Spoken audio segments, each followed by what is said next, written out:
College Survival 101, Episode 1, Time Management. Welcome back to the first episode of College Survival 101. I'm your host, Chen Yee. As promised, in today's episode, I'm going to talk about time management. Whether it's about rushing your assignment an hour before the deadline or having a presentation tomorrow with last-minute preparation, trust me, you do not want to miss this episode. To be frank, university and high school, they are two different battlegrounds. In terms of schooling time, back in high school, well, I'm talking about Malaysia, we had fixed schooling schedules set by the school. But in university, you get to select your own timetables, specifically which subject, at what time, and which lecturer you want. Well, I can't say that all universities are like that. There are some exceptions. But the point being, you are in charge of your own time. You can do whatever you want and nobody will care. The outcome of whatever you do will be either the fruition of success, if you truly focus on what should be done, or the price that you will pay in terms of you losing your scholarship or failing your exams and whatsoever.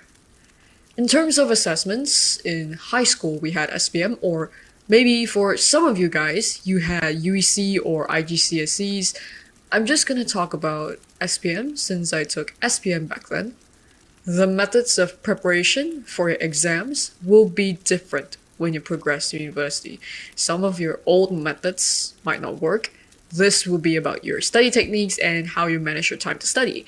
We'll be focusing on study techniques in another episode, so I'll say it in terms of study time management. It plays a very vital role in university assessments, and it will distinguish you from your peers.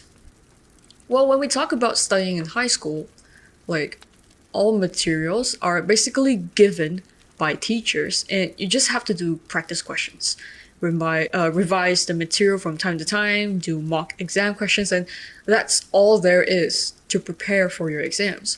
However, it will lead to a conventional impression of studying longer equals getting good grades, in which only a part of it is true.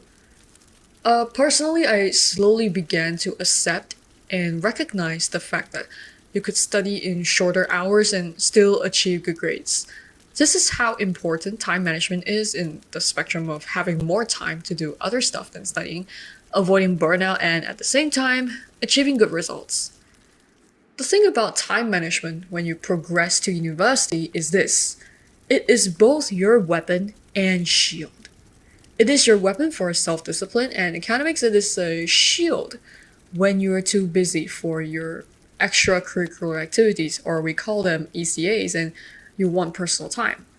This may sound normal or like there is nothing special to hear about, but once you progress to university, once you experience it, when the syllabus is on another level compared to SPM, and when you're not being assessed just purely by written exams, or you want to work on your curricular vitae or your resume, so you join clubs and societies or any other activities, you know what I'm talking about. This is a game of balancing, and time management is your game changer. Traveling back in time, I recall myself when I'm in high school and comparing to who I am now as a university student, I can say that time management is a crucial factor for me to regain and maintain my discipline in doing basically anything. Back then, when I was in high school, I did not put in maximum effort in studying.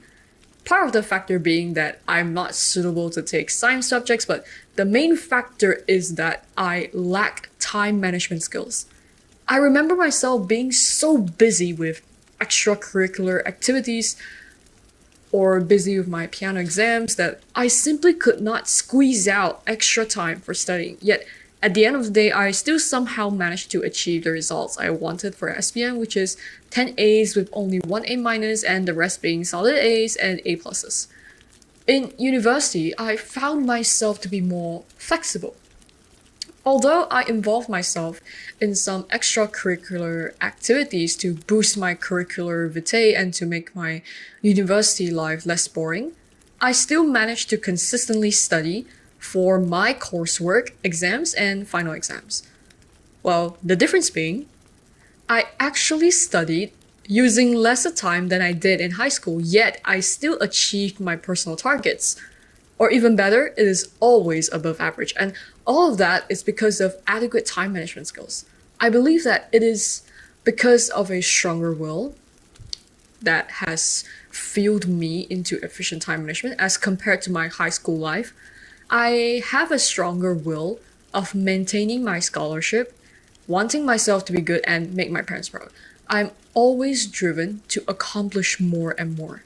Thus, I believe that a strong will has the power to drive you to be consistent in your time management efforts and achieve whatever you want to achieve. With that being said, I believe that the significance of time management in university is already being addressed, and now it's time for you to do the same. Trust me, it will change your life. If you did great in high school, you may want to maintain it or do better, but if you did not perform well in high school, this is your signal to change for the better. In terms of time management, I usually don't recommend any tips and tricks because everyone has different approaches in managing their own time. Hence, my only advice would be to try experimenting ways for you to manage your time efficiently. Experimenting is always the key. If you want the method to be suitable and approachable for you, you could take other study bloggers' advice or any tips on YouTube as a reference and try to apply them. So you could start from there and gradually work out a method that is specially customized for you and you only. This is also a signal for you to master time management now, and trust me, believe me, you will surpass your peers. Well, I think that's all I wanted to say. If you have any opinions to share, feel free to leave a comment on YouTube. And if you like this podcast, do share it to your friends and family on Spotify. Alright, I'll see you in the next episode. Peace out.